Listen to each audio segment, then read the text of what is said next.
Hi there, my name's Anik and I'm the artist and owner behind Do Re Mi Bracelets, etc. So if you're watching this video, you might have already seen the first video that I made earlier where I was explaining that I had a very special custom order that came in to my shop.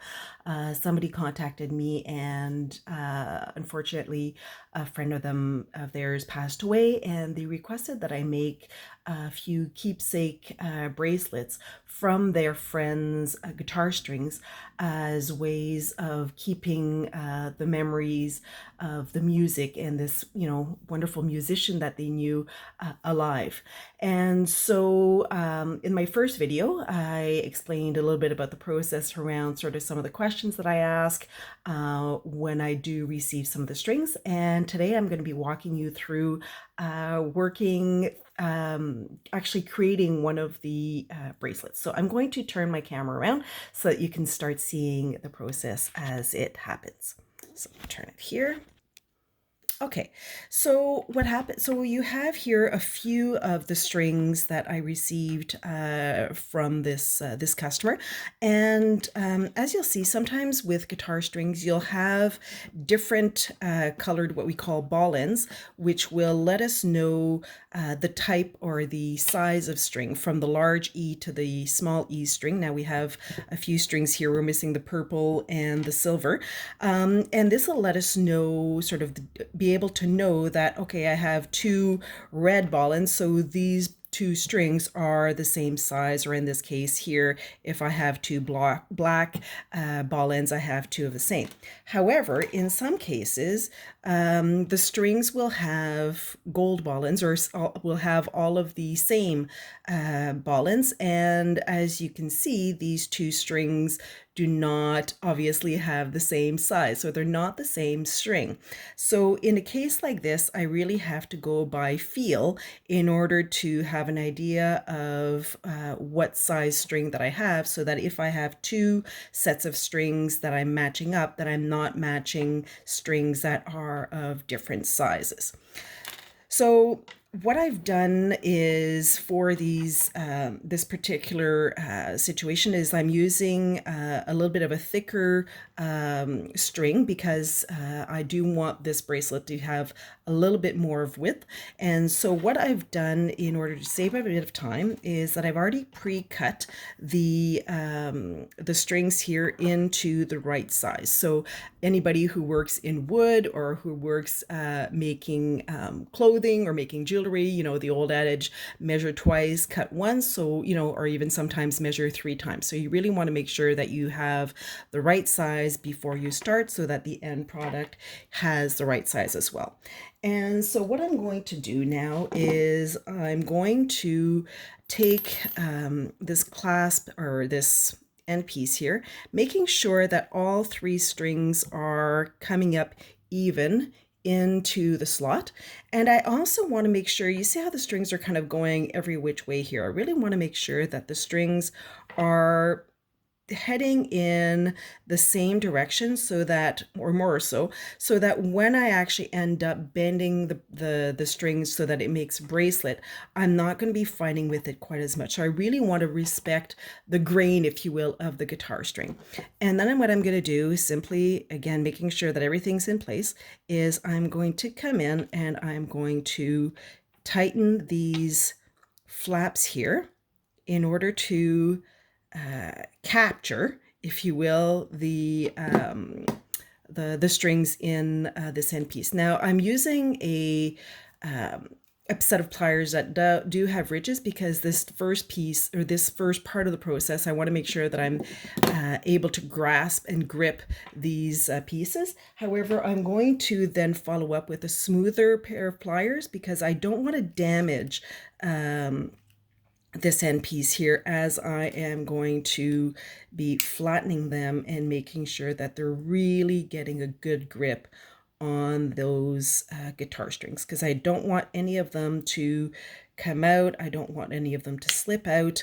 As this bracelet is getting some wear and tear and some love, I always want to make sure that all of my creations are as sturdy and as you know, tough as possible. So making sure that everything stays in place.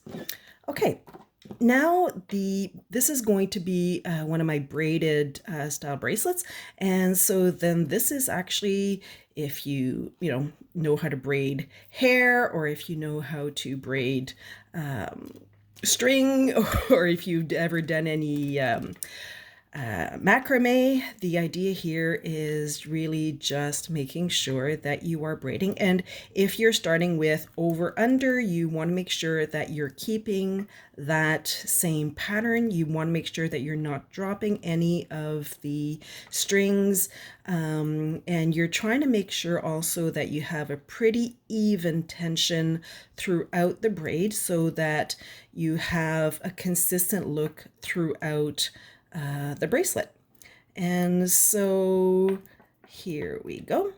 I often get asked, how I got into doing this type of work. How did you start using guitar strings as a medium, or, any other types of string as a medium to do your jewelry? And it actually just came from, a passion for being able to always see the beauty in things that once existed. And when you look really at the, I don't know if I can get it to zoom in here. Unfortunately, it doesn't seem to want to zoom in. Here we go. There we go. As you look at the guitar strings, really, they have an absolutely beautiful pattern, and I just fell in love with that. So really, as I started playing the guitar, I, just fell in love with the material, and as I changed my strings, I saw the possibility for them to have a life other than just being thrown out in the trash.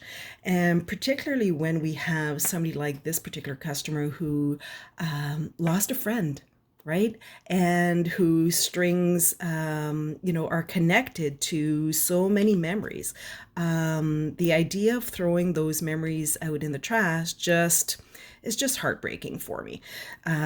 So I am just so thrilled and honored, and I feel just so privileged to have the possibility of taking those strings and honoring the memory of this friend who passed away, and being able to create a tangible item that represents something that is so powerful. So I'm at the end here, and what I'm going to do, again, making sure that everything is in place, that everything is solid, and that it is squared away. Sometimes it takes a little bit of playing around with it to make sure that it's not slipping out of my fingers, and that it's high enough in that piece there. Let me just sort of zoom in there again, so that it's high enough into that piece so that the strings are not going to fall out. And again, using these more textured pliers, I'm going to start closing these flaps.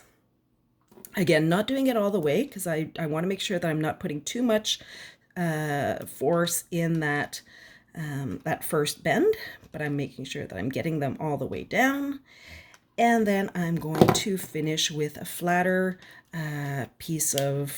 flatter set of pliers, so that I can make sure that I am getting all of that down. Now, sometimes I will also use a cushioned plier like this one here when I really want to kind of get that finishing touch, really want to get that completely flattened down. And so see here how it has a bit of a curve. So I'm going to be working that out and making sure that I'm getting those kinks out, because I really want to make sure that this bracelet is, I don't believe in perfection. I don't think that perfection exists. And I think sometimes when we have things that are handmade, right, we do want to have a bit of the personality of that creation that exists. Now, what happens here, right, and this is one of those things that I'm not going to edit out. I have realized that this piece here is not fitting in. Oops, is not fitting in the way that I want it to. It's actually I must have jiggled with it a little bit too strong, and as you see, it's a bit damaged, and this is not something that I want to keep as such. So what I'm actually going to do And you don't always see people do this, but recognizing that they are making mistakes and that something they made is not as it should be, what I'm actually going to do is I'm going to open this up again, and I'm going to replace this end piece here. Because I always make sure that, I always say that what I offer is a refined take on reclaimed. I want to make sure that even though I am using repurposed materials, that I am not doing, half a job in creating this piece, and that I'm not giving somebody a final product that is subpar. So I'm just going to have to play around with it a little bit to be able to free the strings, because I did a really good job of getting them in there. And as you can see, the strings are not damaged. So I'm just going to, again, making sure that I'm getting this back to the braiding side that it was supposed to be. And I'm going to start over. So I'm just going to make sure that I'm prepping this end piece here so that it catches properly, and then finishing the braid.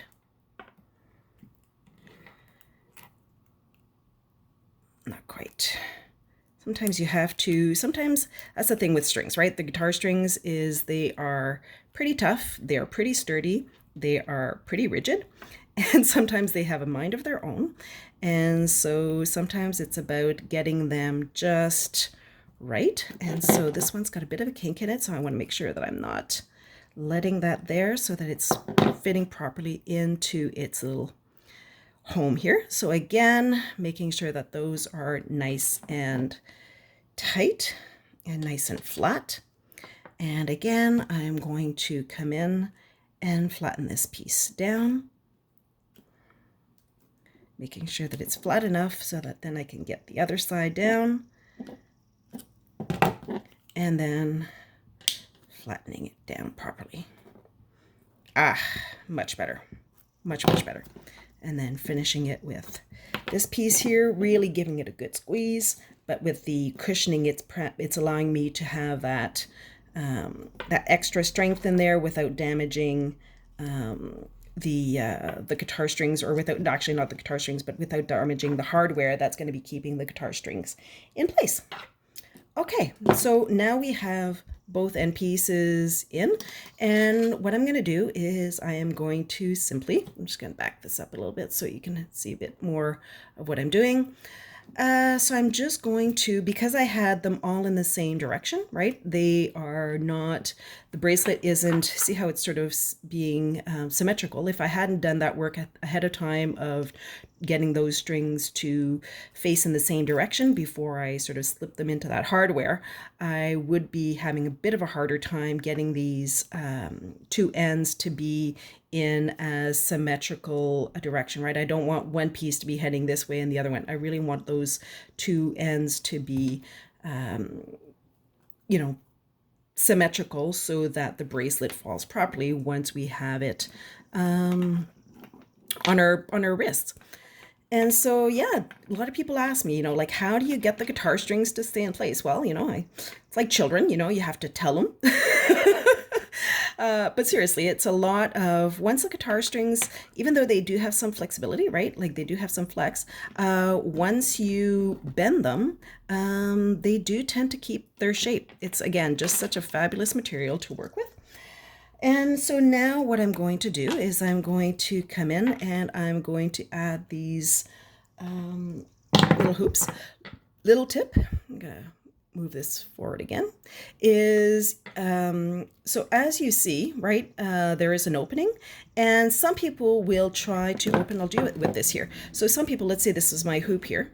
Some people will try to open the hoop this way. Now, if you do that, what happens is that it actually will warp the circular shape of the hoop. So instead of opening it this way, what you're actually going to do is you actually want to twist it this way and then be able to bring the hoop back so that it is keeping its circular shape. So I'm going to take this and twist, and then so you see that it's just twisted sideways, throw it into that hole, And then, hopefully without losing it, because sometimes they go a bit haywire, I'm going to twist them back into their original side by side. And I really want to make sure that those two ends are complete. Oops, sorry, I realize I'm off camera here. I really want to make sure that those two ends are completely touching and really completely firm once against the other, so that they're not, as it's moving towards, for example, this side, that they're not slipping out. And then I'm going to do the same thing with the second hoop. So one hoop will have, if I only put one hoop, this what we call a lobster claw. I don't know if you can see the shape of it. If I only had one hoop, the lobster claw would actually sit sideways. And so having two hoops will, because of the hole that is in the lobster claw, will actually allow this thing to sit properly. So put that in, slide in the lobster claw clasp so that it's facing the right way. And again, bringing it down and making sure that those two ends are just as flush as can be. And then it's going to be repeating the thing again twice, because I've got two more to put on the other end. Right here. Now I've got two more bracelets that I've been asked to make for this particular customer. This one here is what I call a braided, obviously, guitar string bracelet. And again, it's called a clasp style bracelet because of the closure. Compared to, for example, if I was talking about a bangle style bracelet, which is completely round and does not have any opening, right? So a bangle style bracelet will simply slip over your hand, whereas a clasp style bracelet will actually have an opening, and you'll either have like a lobster claw type clasp or another type of clasp that will keep that closed. And now we're almost at the end of this lovely journey. And we're going to finish up again. Oops, sorry, keep realizing I'm off camera. And just finishing up. Now I'm just going to inspect all of these hoops or these circles to make sure that they're properly closed, that they're well done, and making sure also that the lobster claw clasp, right, that it's opening and closing properly, that it's not catching, that it's not defective, and then making sure that it is fitting into the right, into here. And so then the last piece is just going to be around finishing up the shaping of it so that it sort of follows the natural, almost oval shape of the wrist without sort of having an end like this one here, which is just sort of hanging on a weird, I don't know if you can see it, if it's hanging kind of on a weird angle. So I want to make sure that everything is, again, as symmetrical as possible and as clean cut and as well done as possible. Again, not aiming for perfection, because I don't think perfection exists. And you do kind of want to see the artist's hand in what they've done. You do want to see that it's not something that's machine made. You want something that's well made, but you want to see something that's well made and that is going to last for, years and years to come. But you don't want to see something that's so, that has, no imperfections and that is not going to, you kind of lose the life out of it. And so here it is. So this is your braided guitar string bracelet. So again, coming from a guitar string like this one here. So that was cut and then braided into this guitar string braided here bracelet. So I hope you enjoy it, and I will be inviting you to in some other videos that I'm going to be making, where I'm going to be creating a little bit of a longer process, where I'm going to be creating the woven style bracelet. And I also have another bracelet that they've asked me to make for them. And so I'm really, really thrilled. And again, just so honored to have the possibility of making these commemorative pieces for this customer. So if ever you have any questions, comments, videos that you'd like to see, please comment. Please like this video, comment, and share. So have a fabulous day, and as always, take care of yourself. Bye now.